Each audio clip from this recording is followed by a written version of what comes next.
जमाने ही चल जाएगी, तिरहुत का विकास नहीं होगा तो फिर हमारी जमाने किस बात की। तिरहुत की बातें बिहार सरकार और केंद्र सरकार तक पहुंचनी चाहिए। तिरहुत में एक भी ऐसे रोजगार नहीं लगे हैं जिससे बेरोजगारी का माध्यम दूर किया जा सके। तिरहुत में एक ही यूनिवर्सिटी है, बिहार यूनिवर्सिटी, इसके अलावा एक भी यूनिवर्सिटी नहीं खोली गई। तिरहुत एमएलसी के लिए वोटिंग 5 को लड़ाई है। लड़ाई भी 5 लोगों के बीच मानी जा रही है। जेडीयू के इंजीनियर अभिषेक झा, जनसुराज के डॉक्टर विनायक गौतम, आरजेडी के गोपी किशन, निर्दलीय राकेश रोशन और वंशीधर ब्रिजवासी मैदान में हैं। अभी ऐसा लग रहा है कि प्रथम वरीयता के मत से शायद ही नतीजा निकले। पूरे एनडीए ने अभिषेक झा के लिए ताकत लगा रखी है। वहीं प्रशांत किशोर की टीम विनायक गौतम के लिए दिन रात लगी हुई है। एनडीए और जनसुराज दोनों को एमएलसी चुनाव के दांव-पेच का पता है। वहीं आरजेडी के सामने परेशानी ये है कि वह गोपी किशन के लिए पूरी ताकत लगाती नहीं दिख रही है। वे खुद के भरोसे अधिक हैं। वहीं निर्दलीय राकेश रोशन भी लगातार मेहनत कर रहे हैं। वहीं वंशीधर ब्रिजवासी भी प्रचार में जुटे हुए हैं। लेकिन इन सबके बीच एक नाम सबसे ज्यादा चर्चा में है और वो नाम है राकेश रोशन का। वीर बृजनाथी सिंह के बेटे और कई वर्षों से पूरी तन्मयता के साथ चुनावी मैदान में ताल ठोक रहे हैं। राकेश रोशन हमेशा उन लोगों के साथ खड़े मिलते हैं जो जरूरतमंद हैं, असहाय हैं और गरीब हैं। 1986 में जन्मे राकेश रोशन युवा होने के साथ साथ सामाजिक कार्यों में हमेशा से बढ़ चढ़कर हिस्सा लेते रहे हैं। इंजीनियरिंग और राजनीति शास्त्र में मास्टर्स। राकेश रोशन किसी पहचान के मोहताज नहीं है। राकेश रोशन के परिवार की बात करें तो इनका परिवार लगभग 4 दशक से सक्रिय राजनीति में शामिल है और सबसे बड़ी बात यह है कि परिवार उस इलाके में राजनीति में अपनी अलग छाप छोड़ी है। लगभग 1 दशक से राजनीति कर रही राकेश रोशन इलाके में अलग छवि रखते हैं। राकेश रोशन ने तिरहुत के साथ साथ प्रदेश के अन्य जिलों में वीर बृजनाथी सिंह सेवा संस्थान के जरिए चिकित्सीय सेवाएं, खाद्य सामग्री वितरण, वस्त्र वितरण के साथ ही गरीबों के बीच मदद भी पहुंचाई, जिससे हजारों परिवार लाभान्वित हुए। पिछले 2 पीढ़ियों से राकेश रोशन का पूरा परिवार सामाजिक कार्यों में जुटा हुआ है। वहीं तिरहुत एमएलसी उपचुनाव की बात करें तो राकेश रोशन तिरहुत क्षेत्र में अब तक सबसे अधिक जनसभाएं करने वाले पहले प्रत्याशी बन गए हैं।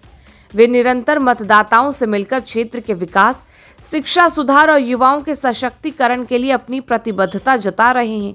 उनके इस व्यापक जनसंपर्क अभियान से पूरे क्षेत्र में सकारात्मक ऊर्जा और समर्थन की लहर देखी जा रही है।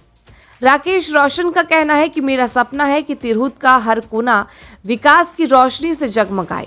यह लक्ष्य आपके समर्थन और आशीर्वाद से ही संभव है। इसके माध्यम से तिरहुत स्नातक वोटरों को जो 1.5 लाख की संख्या में बने, उनसे मेरा अपील था कि आपके माध्यम से आसानी से हम लोग तो अपनी बातों को रख पाते हैं। होता क्या है कि जब हम लोग प्रखंड में प्रखंड दौरा भी कर रहे हैं, प्रखंड में प्रखंड लोगों से मिल रहा है, स्नातक वोटरों से मिल रहा है, सब लोगों का जो रुझान आ रहा है और उनकी समस्या यही है कि आज तक तिरहुत की बात किसी ने नहीं किया। उन्होंने कहा कि आप एक अच्छा काम करें कि तिरहुत को केंद्र बिंदु बना रहे हैं। तिरहुत की बातें बिहार सरकार और केंद्र सरकार तक पहुंचनी चाहिए। तिरहुत में एक भी ऐसे रोजगार नहीं लगे हैं जिससे बेरोजगारी का माध्यम दूर किया जा सके। तिरहुत में एक ही यूनिवर्सिटी है, बिहार यूनिवर्सिटी, इसके अलावा एक भी यूनिवर्सिटी नहीं खोली गई, जिससे बच्चों के सेशन लेट की समस्या के चलते और दूरी के चलते पढ़ने में इतनी दिक्कतें आती है। जैसे हाजीपुर का आर्यन कॉलेज, उसको यूनिवर्सिटी बनाया जा सकता है, पूरी व्यवस्था है। वहाँ पे जब हम गए प्रिंसिपल से मिले तो उन्होंने कहा कि नहीं, इसको यूनिवर्सिटी बनाया जा सकता है। नीतीश कुमार जी तारीफ के काबिल है। विकास के वो पुरुष है जिन्होंने नालंदा राजगीर को ऊंचाई प्रदान किया, लेकिन वो विकास पुरुष हैं नालंदा और राजगीर के, संपूर्ण बिहार के नहीं। आदरणीय लालू प्रसाद यादव जी धन्यवाद के काबिल, उन्होंने सामाजिक न्याय की लड़ाई लड़ी है और इसके लिए उनको रत्न मिलना भी चाहिए। नीतीश कुमार को भी भारत रत्न मिले, लालू जी को भी भारत रत्न मिलना चाहिए। लेकिन तिरहुत की बात वो नहीं करेंगे, उनको संपूर्ण बिहार की बात करनी है। हमारे 4-5 में कैबिनेट मिनिस्टर हमारे तिरहुत में है, फिर भी हमारे यहाँ एम्स एयरपोर्ट नहीं खुलता है। और संजय झा जी इतने ताकतवर है कि एक राज्यसभा सांसद बने गए, जनता के वोट से नहीं जीते हैं, नीतीश कुमार के परिक्रमा के वोट से जीते हैं। वो इतने ताकतवर कोई एयरपोर्ट हमसे एक जगह दरभंगा में स्थापित करा सकते हैं, तो हम लोग किस काम के? जब हमारी जवानी चली जाएगी, जवानी चल जाएगी, तिरहुत का विकास नहीं होगा तो फिर हमारी जवानी किस बात की? उनकी हर जगह रोशन करना है कि आह्वान की मतदाताओं में नया जोश और विश्वास जागृत हुआ है। इस अभियान ने आगामी चुनाव में उनकी मजबूती को और भी सुदृढ़ किया है। अभी तक आपने हमारे चैनल को सब्सक्राइब नहीं किया है तो कर लीजिए, क्योंकि अपडेटेड खबरें आपको सिर्फ यहीं मिलेगी।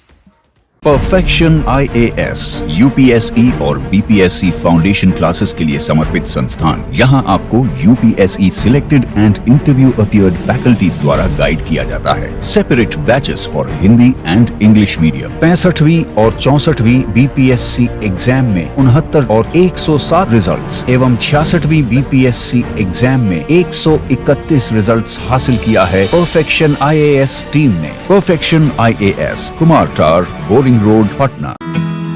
क्वालिटी से कंप्रोमाइज नहीं, अंतर्राष्ट्रीय गुणवत्ता की टाइल्स, सैनिटरी वेयर और बाथ फिटिंग्स उत्पादों के लिए एक बार मौका देकर देखें। श्री इंटरप्राइजेज, सेरा टाइल्स, दिग्गी कला, हाजीपुर।